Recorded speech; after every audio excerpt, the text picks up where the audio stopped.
وذكر فإن الذكرى تنفع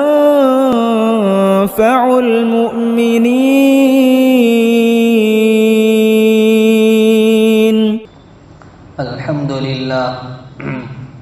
الحمد لله وكفى وسلام على عباده الذين اصطفى. أما بعد فأعوذ بالله من الشيطان الرجيم. بسم الله الرحمن الرحيم. يا أيها الذين آمنوا قوا أنفسكم وأهليكم نارا. وقال النبي صلى الله تعالى عليه وسلم كل مولود يولد على الفطرة فأبواه يهودانه أو ينصرانه أو يمجسانه أو كما قال رسول الله صلى الله عليه وسلم. رواه البخاری. بزرگان محترم اور برادران عزیز، اولاد والدین کو اللہ کی جانب سے ملا ہوا ایک انمول تحفہ اور ہدیہ ہے.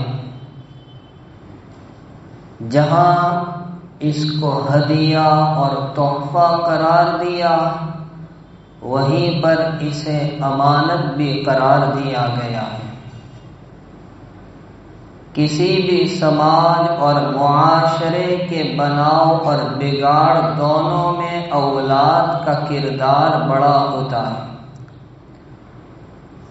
والدین کی فطرت ہی میں یہ جذبہ رکھا گیا کہ وہ اولاد کی تعلیم اور تربیت کے لیے انتھک کوشش اور محنت کرتے ہیں، اپنے آپ کو تھکا دیتے ہیں. والد اور باپ اپنی اولاد کے لیے محنت کرتا ہے، کماتا ہے، سردی گرمی دھوپ بارش سب کچھ برداشت کرتا ہے، حتیٰ کہ اپنی بیماری کا بھی خیال نہیں کرتا اور اپنی محنت سے حاصل کی ہوئی کمائی کو اپنی اولاد پر خرچ کر کے وہ روحانی سکون حاصل کرتا ہے. تو دوسری جانب ماں کا کردار بھی بڑا اونچا ہے کہ حمل کے زمانے سے لے کر پیدا ہونے تک اور وہاں سے بڑا ہونے تک سب کچھ وہ اپنے بچے کے لیے ہنسی خوشی برداشت کرتی ہے. جو کچھ تکالیف پیش آئی اس کو جھیلتی ہے اور اس پر صبر و سکون پاتی ہے. لیکن ہم جس نازک دور سے گزر رہے ہیں، اس نازک دور میں بہت سی اولاد اپنے والدین کے لیے درد سر بن چکی ہے. والدین ان سے عاجز اور پریشان ہو چکے. اولاد سدھار کی طرف کم اور بگاڑ کی طرف زیادہ مائل ہوتی جا رہی ہے. تو ایسے موقع پر ایک سوال ذہن میں آتا ہے کہ اولاد بگڑتی کیوں ہے؟ ان میں سدھار کم اور بگاڑ کیوں زیادہ ہے؟ اس کی وجوہات اور اس کے اسباب کیا ہیں؟ تو وہ ہم مختصراً آج سمجھیں گے. اولاد کے بگڑنے کا سب سے پہلا اور بنیادی سبب ہے اپنی ہونے والی اولاد کے لیے اچھی ماں کا انتخاب نہ کرنا، یعنی دیندار خاتون کا انتخاب نہ کرنا. جناب رسول اکرم صلی اللہ تعالی علیہ وسلم نے ارشاد فرمایا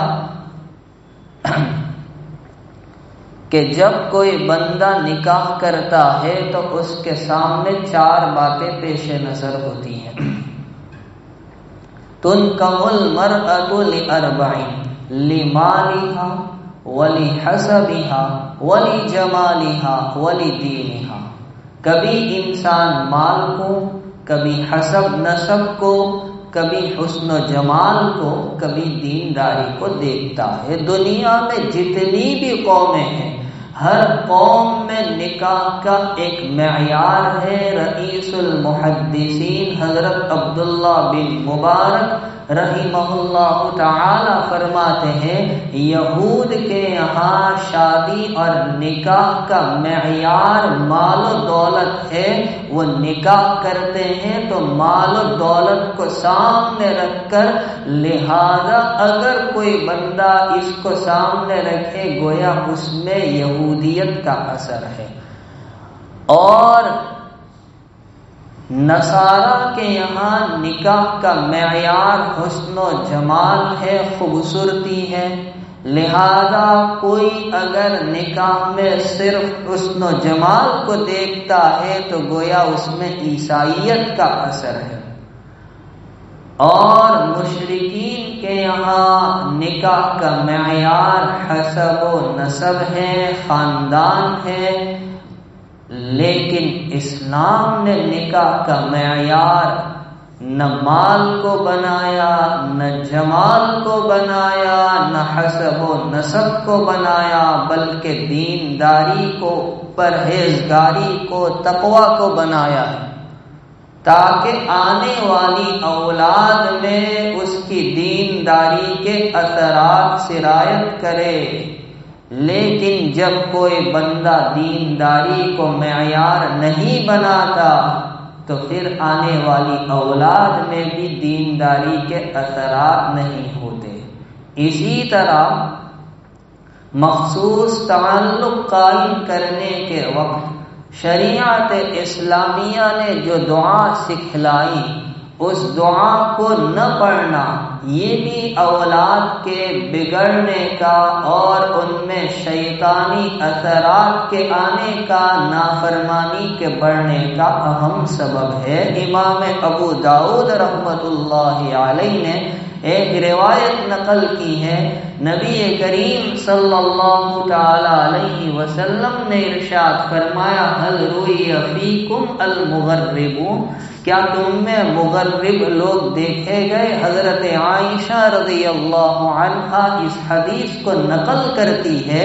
پوچھا یا رسول اللہ مغربون کون ہیں؟ ارشاد فرمایا الذین یشترک فیہم الجن، وہ لوگ جن میں جنات شرکت کرتے ہیں، شیاطین شرکت کرتے ہیں. معلوم ہوا مخصوص تعلق کے وقت دعا کا نہ پڑھنا یہ اولاد میں نافرمانی کے آنے کا، بگڑنے کا اور ان میں فاسد مادے کے پیدا ہونے کا ایک اہم سبب ہے. اسی طرح حلال کمائی کا اہتمام نہ کرنا، خصوصاً ماں اور والدہ کا زمانہ حمل اور ایام شیر خارگی میں دودھ پلانے کی مدت میں حلال مال کا استعمال نہ کرنا یہ بھی اولاد کے بگڑنے کا ایک اہم سبب ہے. میرے والد صاحب رحمت اللہ علیہ ایک واقعہ سنایا کرتے تھے. ایک بزرگ کی بیوی کو جب حمل قرار پایا تو دونوں نے شروع سے اہتمام کیا کہ حلال کا اہتمام کریں گے، حرام سے بچیں گے، کوئی مشکوک چیز بھی پیٹ میں نہ جائے. بہرحال خوب اہتمام کیا، بچہ پیدا ہوا، کچھ بڑا ہوا تو ایک مرتبہ اس نے ایک دکان سے ایک بیر چرا کر کھا لیا. بزرگ کو جب اس کا علم ہوا تو بہت افسوس ہوا اور ایک بات ذہن میں آئی کہ ہم نے خوب اہتمام کیا، پھر اس نے ایسا کیوں کیا.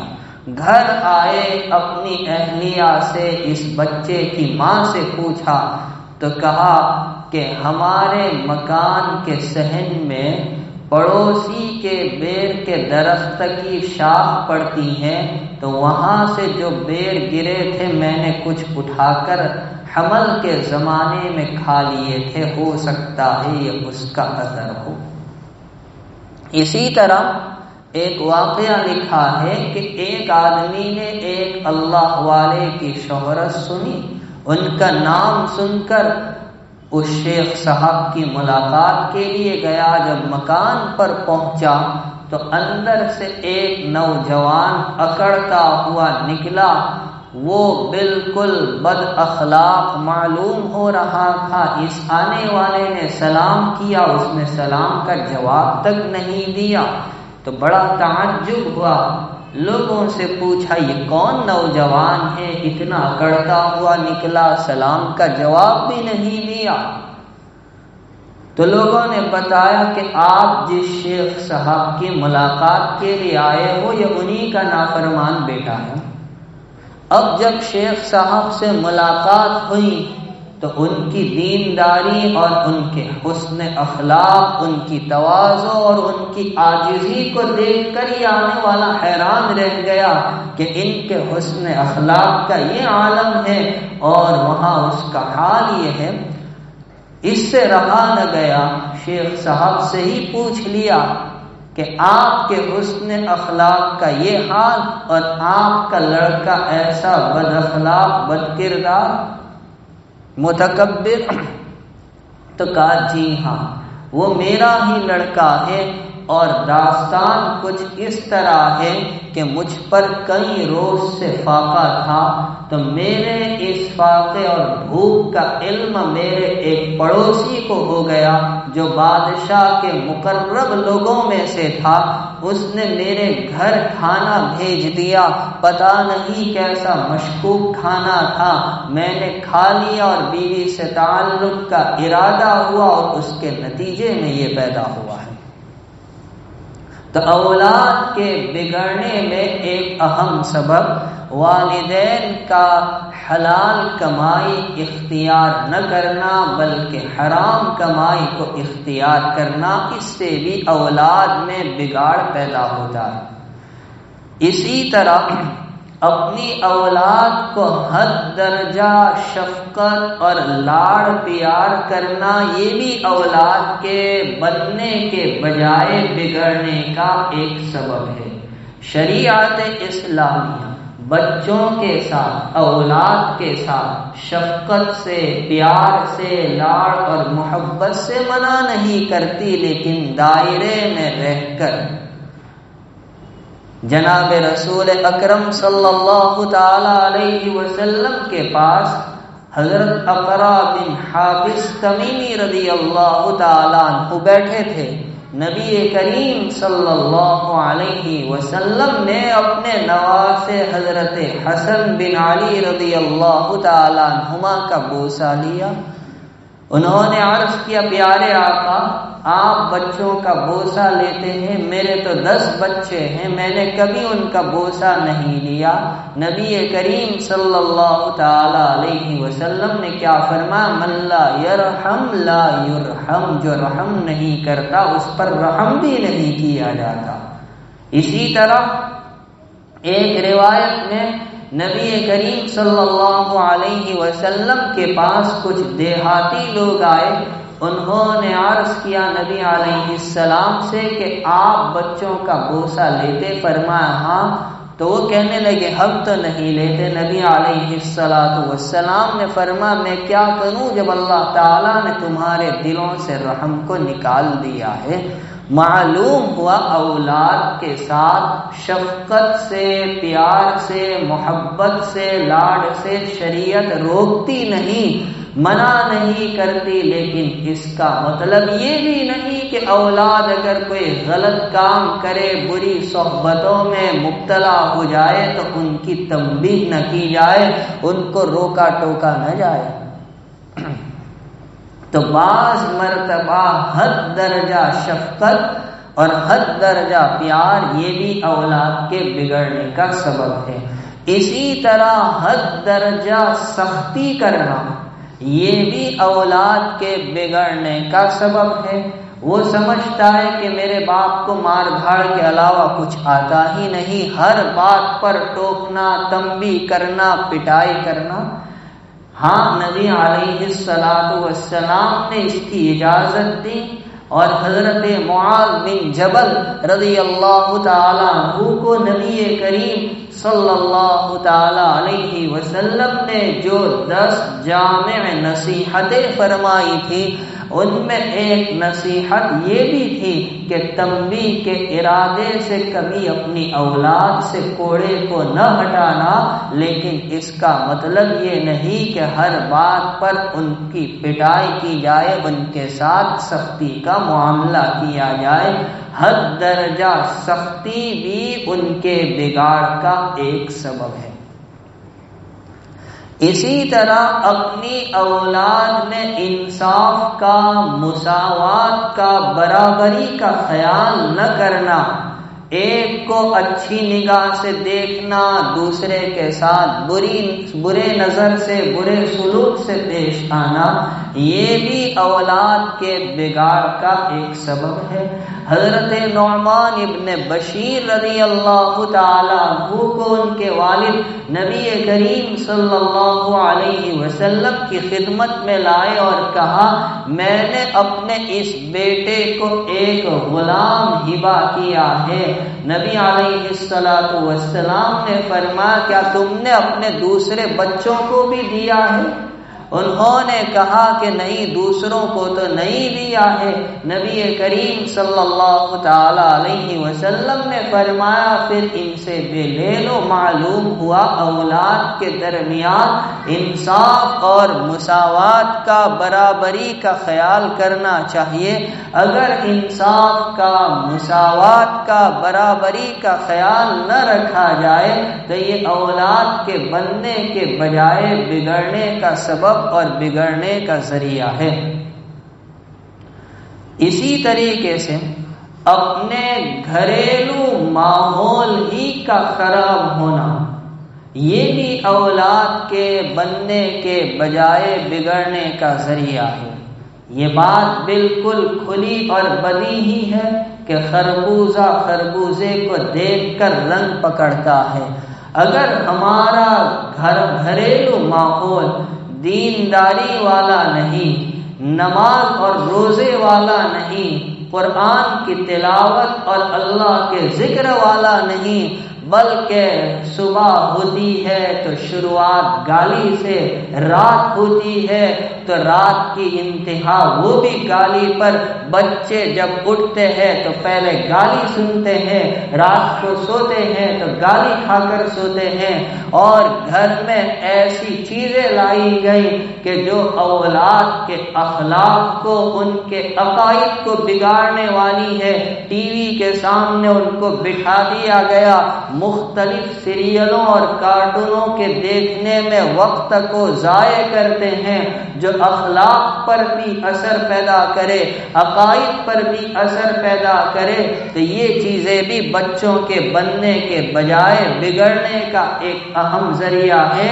بلکہ علماء نے یہاں تک لکھا ہے کہ گھر میں کام کرنے والی خادمہ بھی ایسی ہو جو صحیح العقیدہ ہو، اگر اس کے عقیدے خراب رہے، جو بچے کی دیکھ بھال کرتی ہے، تو وہ بھی اولاد کے بگڑنے کا ایک اہم ذریعہ ہے، وہ بھی اولاد کو سدھار کے بجائے بگاڑنے میں اہم رول ادا کرتی ہے، اہم کردار ادا کرتی ہے۔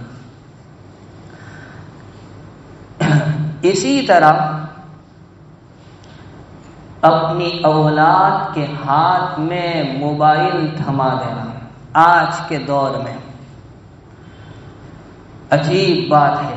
بچہ نہ دین کے مسائل جانتا ہے، نہ آقا کے شمائل جانتا ہے، لیکن ناز ہے باپ کو اس پر کہ بچہ چلانا موبائل جانتا ہے۔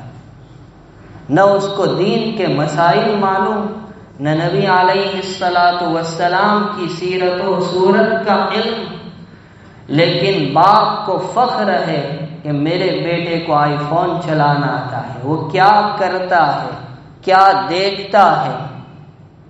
تو یہ موبائل بچوں کے ہاتھ میں دے دینا ان کے بننے کے بجائے بگڑنے کا ایک اہم ترین ذریعہ ہے۔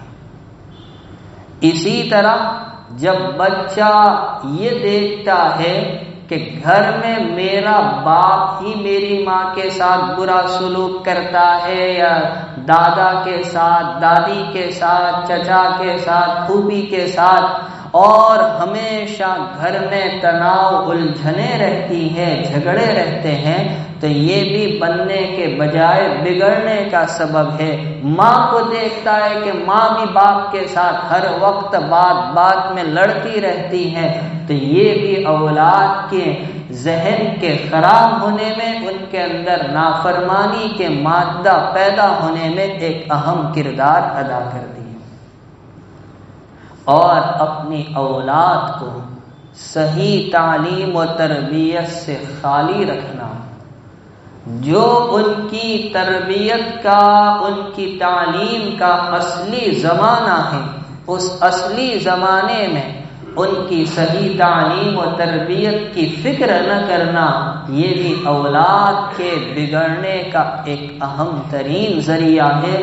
اور اسی کی جانب نبی کریم صلی اللہ تعالی علیہ وسلم ارشاد فرماتے ہیں، ہر بچہ فطرت اسلام پر جنم لیتا ہے، لیکن ماں باپ اسے یہودی یا نصرانی یا مجوسی بنا دیتے ہیں۔ تکبیر مسلسل نامی ایک کتاب ہے جس میں مفکر اسلام حضرت مولانا علی میاں صاحب ندوی رحمت اللہ علیہ کا یہ عجیب ملفوظ لکھا ہے کہ اگر کہیں پر بچہ اغوا کر لیا جائے تو شور ہوتا ہے، خصوصاً وہ دوسرے مذہب کا ہو تو دنگے وغیرہ کا بھی اندیشہ ہوتا ہے، لیکن افسوس آج مسلمان ماؤں کی گود سے مسلمانوں کے بچوں کو بڑی آہستگی سے اٹھایا جا رہا ہے، اور ہمیں احساس تک نہیں، ہم ان کی تعلیم و تربیت کی فکر نہیں کرتے۔ اور ایک تعلیمی کانفرنس کو خطاب کرتے ہوئے حضرت مولانا علی میاں صاحب ندوی رحمت اللہ علیہ نے فرمایا تھا، تاریخی جملے ہیں، بچے کا بچپن میں مر جانا بہتر ہے اس سے کہ وہ بڑا ہو اور صحیح تعلیم و تربیت کے زیور سے وہ خالی ہو، آراستہ نہ ہو، خود بھی جہنم میں جائے اور ماں باپ کو بھی جہنم میں لے جانے کا ذریعہ اور سبب بنے۔ اس سے تو اچھا ہے کہ بچہ بچپن ہی میں انتقال کر جائے، مر جائے۔ ایک مرتبہ صدمہ ہوگا اور 2-4 دن صدمہ کر کے آپ چپ ہو جائیں گے، لیکن وہ اولاد جو ماں باپ کے لیے درد سر بن جائے۔ گھر کا ماحول ٹھیک کیجیے، بچہ جو کچھ سیکھتا ہے اور بگڑتا ہے، بنتا بگڑتا وہ وہیں سے ہے۔ تو سب سے پہلے گھریلو ماحول کو درست کرنے کی ضرورت ہے۔ میرے والد صاحب رحمت اللہ علیہ ایک واقعہ سناتے تھے کہ جب انگریزوں کی حکومت تھی، ایک چور پکڑا گیا اور انگریز افسر نے اس کے لیے سولی کا، پھانسی کا فیصلہ سنا دیا۔ جب اس کو سولی پر لٹکایا جانے لگا تو پوچھا گیا، آخری کوئی تمنا کا؟ میری ماں سے ملنا چاہتا ہوں۔ اس کی ماں کو، بوڑھی ماں کو بلایا گیا، کہ لو آپ کی ماں گئی، کہا میں کچھ کہنا چاہتا ہوں، کہا کہہ لو، کہ نہیں میں اکیلے میں تنہائی میں کچھ کہنا چاہتا ہوں۔ تو ماں کو قریب کیا گیا، جب وہ قریب آئی تو اس نے اپنے ماں کے کان کو چبا لیا۔ انہیں بڑا تعجب ہوا کہ جاتے جاتے ایسی حرکت کہ ماں کے کان کو چبا لیا۔ انگریز افسر سے رہا نہ گیا، پوچھا کہ تو نے مرتے مرتے ایسی حرکت کیوں کی؟ اس نے کیا جواب دیا کہ میں آج جو سولی پر اور پھانسی پر چڑھایا جا رہا ہوں اسی ماں کی وجہ سے۔ میں بچپن میں جب میرا باپ مر گیا تھا، اسکول پڑھا کرتا تھا، چھوٹی موٹی چوری کر کے لاتا، میری ماں میری تنبیہ اور ڈانٹ ڈپٹ کے بجائے تعریف کیا کرتی تھی، حوصلہ افزائی کیا کرتی تھی۔ نتیجہ یہ نکلا کہ میں پہلے چھوٹا چور تھا، اب بڑا چور بن گیا، اسی جرم میں مجھے پکڑا گیا اور آج پھانسی کے پھندے پر مجھے لٹکایا جا رہا ہے۔ تو جو کچھ میرے اندر یہ بگاڑ اور فساد پیدا ہوا یہ میری ماں کی وجہ سے ہوا۔ حضور اعلیٰ نبینا وعلیہ الصلوۃ والسلام نے خاتون کو دیکھا مٹھی بند ہے اور بچے کو کہہ رہی تعال میرے پاس آؤ میں کچھ دوں۔ آقا نے فرمایا واقعی تمہارے ہاتھ میں دینے کو کچھ ہے کا کھجور ہے، میں وہ دینا چاہتی ہوں۔ فرمایا کہ ہاں اگر کچھ نہ ہوتا، خالی اور بند مٹھی ہوتی، صرف بچے کا دل بہلانے کے لیے اس کو بلانے کے لیے تم ایسا کہتی تو ایک جھوٹ تمہارے نام اعمال میں لکھا جاتا، اور بچہ جھوٹ اور دھوکہ دینا بھی اسی طرح سیکھتا ہے۔ وہ قریب آتا، ماں مٹھی کھول دیتی، کچھ بھی نہیں ہے تو بچہ سمجھ جاتا کہ اچھا ٹوپی ایسے پہنائی جاتی ہے۔ تو بچہ بگڑتا بھی گھر سے ہے، بنتا بھی گھر سے ہے۔ گھر کے ماحول کو ٹھیک کیجیے۔ شیخ المشائخ مولانا محمد زکریا صاحب کاندھلوی رحمت اللہ علیہ نے آپ بیتی میں اپنے والد ماجد مولانا محمد یحییٰ صاحب رحمت اللہ علیہ کے بارے میں لکھا ہے۔ حضرت شیخ کہتے ہیں میری دادی صاحبہ قرآن کریم کی حافظہ تھی اور رمضان المبارک میں یومیہ 40 پارے کی تلاوت کا معمول تھا۔